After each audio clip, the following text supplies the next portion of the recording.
Hello students, how are you? Hope you will be fine at your home.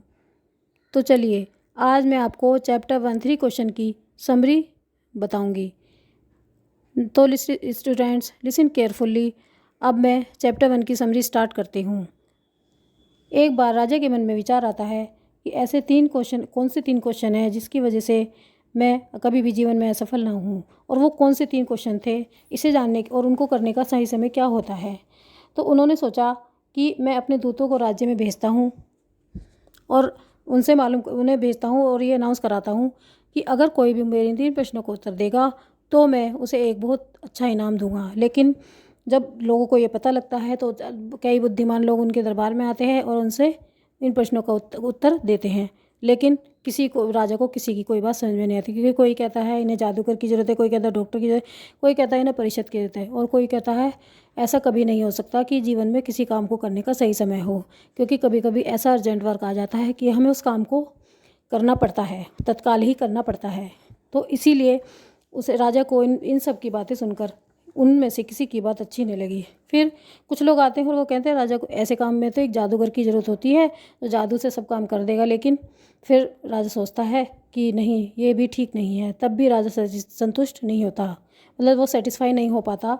फिर वो सोचता है कि उसे एक हर्मिट के पास जाना चाहिए जो एक सादा जीवन जीता है, शायद वो उनके प्रश्नों को उत्तर सही तरीके से दे पाए। तो वो फिर क्या करता है कि वो साधु के पास जाता है जो कुटिया में अकेले रहते हैं, सादा जीवन व्यतीत करते हैं।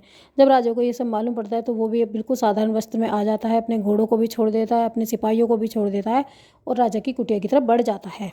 जब वो राजा की कुटिया की तरफ पहुँचता है तो देखता है कि जो होता है हर्मिट होता है वो कुदाल से गड्ढे खोद रहा है। तो वो राजा उनके पास जाता है और कहता है, बुद्धिमान व्यक्ति उन्हें प्रणाम करता है, बधाई देता है, कहता है मैं आपके पास अपने 3 प्रश्नों का उत्तर जानने के लिए आया हूँ। तो आप मुझे इन 3 प्रश्नों का उत्तर बताइए कि किसी भी काम को करने का सही समय क्या होता है। तो लेकिन वो जो वृद्ध आदमी था, बहुत कमज़ोर था, वो उनके प्रश्नों का कोई उत्तर नहीं देता और अपने काम में लगा रहता है लगातार। फिर राजा उनसे प्रश्न करता है कि आप मेरे प्रश्नों का उत्तर दो, लेकिन वो फिर भी कोई उत्तर नहीं देता।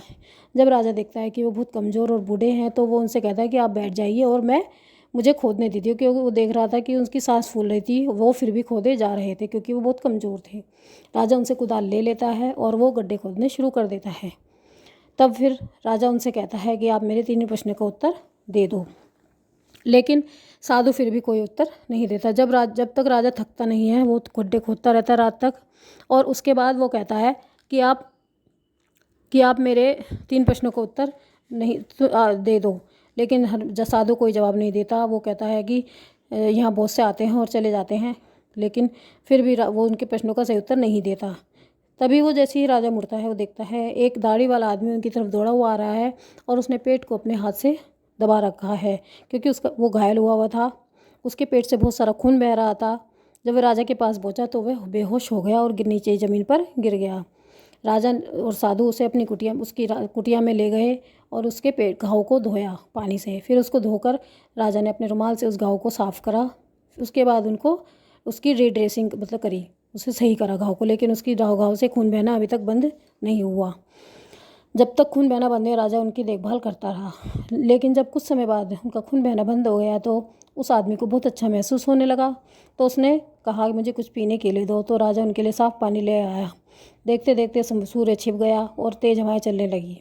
राजा और साधु जो थे उस आदमी को अपनी कुटिया में ले गए और उसे बिस्तर पर लिटा दिया। कुछ समय बाद उस आदमी की आंखें बंद हो गई और वह शांत होकर बेड पर सो गया। राजा भी बहुत ज़्यादा थका हुआ था क्योंकि उसने 2 गड्ढे खोदे थे, तो वो भी ज़मीन पर लेटकर सो गया। जैसे ही सुबह को राजा उठा तो वह कुछ नहीं सोच पा रहा था, उसे कुछ याद नहीं आ पा रहा था कि वो कहाँ पर है। उसी समय जो आदमी को उन्होंने बेड पर लेटाया हुआ था वो चिल्लाने लगा, मुझे छोड़ दो मुझे। राजा ने कहा, आप किससे छोड़ने की बात कर रहे हैं? आपको क्या हुआ? आप कौन हो? उस आदमी ने कहा कि आप मुझे नहीं जानते कि मैं कौन हूँ? मैं आपका शत्रु हूँ। मैं आपसे बदला लेने आया हूँ क्योंकि आपने मेरे भाई को मार दिया था और मेरी प्रॉपर्टी मुझसे छीन ली थी। लेकिन मैंने तुम्हें मारने का प्लान बनाया था, लेकिन मैं जंगल छिप गया जब तुम आ रहे थे। मैंने तुम्हें आते हुए देखा था, लेकिन मैं तुम्हें नहीं मार पाया, इसलिए मैं तुम्हारा पीछा करते हुए यहाँ तक आ गया। लेकिन रास्ते में तुम्हारे बॉडीगार्ड जो थे, अंगरक्षक, उन्होंने मुझे पहचान लिया और मुझे घायल कर दिया। इसीलिए अब मैं तुम्हारे पास, इसीलिए मैं तुमसे तुम छोड़ने कह रहा था कि तुम मुझे छोड़ दो, लेकिन तुमने मेरी इतनी ज़्यादा सहायता की है। अगर तुम मेरे घाव को ठीक नहीं करती तो मैं मर जाता। तो अब मैं तुमसे कोई बदला नहीं लूँगा, और मैं अपने भाई से भी कहूँगी कि तुम्हारा राज्य है, तुम्हारा पैसा तुम्हें वापस कर दे।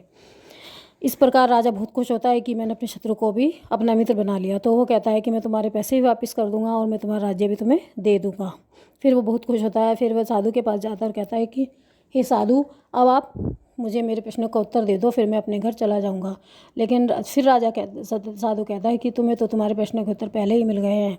अगर तुम मेरे लिए मेरा काम नहीं करते, मेरे गड्ढे ना खोदते, तो मेरा काम रह जाता अधूरा और मैं इस काम को पूरा नहीं कर पाता। यही समय था कि तुमने मेरा अच्छा काम किया है। और दूसरा काम ये था जब तुमने उस आदमी की जान बचाई। अगर तुम उस आदमी की जान ना बचाते तो वो मर जाता। तो किसी भी काम को करने का यही समय होता है, यही सही समय होता है कि जब हमें किसी को परेशानी में देखते हैं या कोई काम अर्जेंट होता है तो हम उस काम को तभी कर लें। क्योंकि हमेशा याद रखना है, किसी भी काम को करने के लिए वही समय होता है जब उस काम की ज़रूरत होती है। अगर हम उस काम को बाद में करते हैं तो वो सही समय नहीं होता। हमेशा याद रखो कि एक केवल वही समय होता है जब हमें किसी काम को करना होता है, और वो महत्वपूर्ण बहुत ज़्यादा होता है, क्योंकि हमें उस काम को करने के लिए पूरी शक्ति लगानी पड़ती है। और तुम ही सबसे महत्वपूर्ण आदमी हो जो उस समय पे उस काम को कर सकते हो। इसीलिए, क्योंकि हम नहीं जानते हम भविष्य में किससे मिलने वाले हैं और भविष्य में क्या होने वाला है, और हमें आगे जाके कौन मिलेगा और किसकी हमें सहायता करनी पड़ेगी। तो तुम्हारा सबसे महत्वपूर्ण काम यही है जो तुमने आज किया। हे अच्छे आदमी, सज्जन आदमी, क्योंकि हमें भगवान ने किसी न किसी पर्पज से यहाँ पर दुनिया में अकेले भेजा है। तो चलिए स्टूडेंट, अब मैं इस समरी को यहीं समाप्त करती हूँ। अगर आपको मेरी वीडियो अच्छी लगी हो तो इस वीडियो को लाइक कीजिए, मेरे चैनल को सब्सक्राइब कीजिए और कमेंट कीजिए।